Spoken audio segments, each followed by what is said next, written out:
الحمدللہ رب العالمین والعاقبۃ للمتقین والصلاۃ والسلام علی رسول کریم اما بعد۔ اسی بات کے تعلق سے کہ سورج اور چاند یہ اپنے دائرے میں چلتے ہیں، حدیث نمبر 3202 سماعت فرمائیں۔ عن عبداللہ ابن عباس رضی اللہ عنہما قال، عبداللہ ابن عباس رضی اللہ عنہما سے روایت اور بیان کرتے ہیں، قال النبی صلی اللہ علیہ وسلم ان الشمس والقمر آیتان من آیات اللہ، کہ آپ صلی اللہ علیہ وسلم نے بیان کیا کہ یقیناً سورج اور چاند یہ اللہ کی نشانیوں میں سے دو نشانیاں ہیں۔ سورج اور چاند سب جانتے ہیں، کوئی کچھ بھی بات تو نہیں، یہ اتنی بڑی نشانیاں ہیں کہ آدمی اگر بیٹھ کر ان پر غور کرے تو اللہ رب العالمین کی کاریگری اس میں بہت زبردست نظر آتی ہے۔ سورج انسان کی بنیادی ضرورت ہے، اسی لیے اللہ رب العالمین نے اسے کسی انسان کے ماتحت نہیں بنایا بلکہ آزاد کر دیا، ہر ایک کو اپنے حساب سے روشنی پہنچا رہا ہے۔ اور پھر آپ اندازہ لگائیں، یہی وجہ ہے کہ جو لوگ سمجھ نہیں پاتے نا، وہ سورج اور چاند کو ہی بہت کچھ سمجھ کر کے ان کی بندگی میں لگتے ہیں۔ اسلام نے کہا نہیں، ان کا کمال نہیں ہے، کمال تو اس کا ہے جس نے ان کو بنایا۔ یہ تو ایسے ہے، کوئی انجینئر آپ کو گاڑی بنا کر آپ کو گفٹ کرے تو آپ گاڑی کے سامنے سجدے میں لگ جائیں، اس کے سامنے ہاتھ جوڑے گر گرائیں، پھر اس گاڑی کا کیا کمال تو اس کا ہے نا جس نے گاڑی بنا کر آپ کو دیا، شکریہ اس کو ادا کرنا چاہیے۔ تو ایسے سورج اور چاند کو جن ذات نے بنایا نا، بندگی اس کی ہونی چاہیے، شکریہ اس کا ادا کرنا چاہیے۔ لیکن چونکہ انسان نہیں سمجھ پاتا، شیطان کی گمراہی میں لگ گیا، تو یہ الگ چیز ہے۔ لیکن اللہ رب العالمین نے اتنی زبردست سورج کو بنایا، آپ دیکھیں سینکڑوں سال گزر گئے، جس تپش کے ساتھ وہ پہلے نکلتا تھا آج بھی اسی تپش کے ساتھ۔ آپ دیکھیں، آپ کوئی چیز انسان کو بناتا نا، دھیرے دھیرے دھیرے اس کا کیا لائف، حالانکہ سورج کے بھی ایک دن آئے گا، ختم ہوگا، لیکن ابھی تک آپ دیکھیں گے کتنا زبردست ہے۔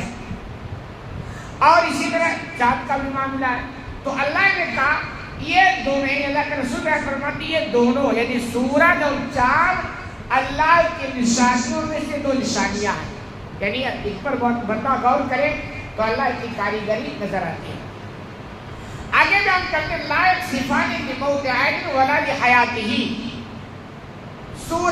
کسی کے مرنے اور پیدا ہونے کی وجہ سے ان کو گرہن نہیں لگتا۔ عربوں کا تصور تھا، سورج گرہن آتا نا، اس کی روشنی کو سلب کیا جاتا ہے، تو عربوں کا تصور تھا کہ جب کوئی پیدا ہوتا ہے تو اس کی وجہ سے ایسا ہو جاتا ہے، یا کوئی مرتا ہو تو ایسا ہو جاتا ہے۔ اسلام نے کہا کہ ایسا نہیں، یہ اللہ کی نشانیوں میں سے دو نشانیاں ہیں، اور کسی کی پیدائش اور کسی کی موت سے گرہن کا کوئی تعلق نہیں، یہ اللہ کی مرضی ہے۔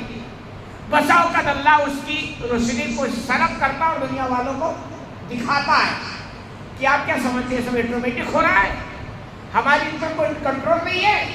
یہ ہماری ان پر کنٹرول ہے۔ آج جیسے ہم تھوڑی سی روشنی اس کی سلب کر کے تمہیں دکھا رہے ہیں، ایک وہ دن آئے گا کہ مکمل ان کی روشنی کو سلب کر لیا جائے گا۔ اور اس میں آتا ہے کہ سورج اور چاند دونوں کی روشنی کو چھین لیا جائے گا، بے نور کر دیا جائے گا۔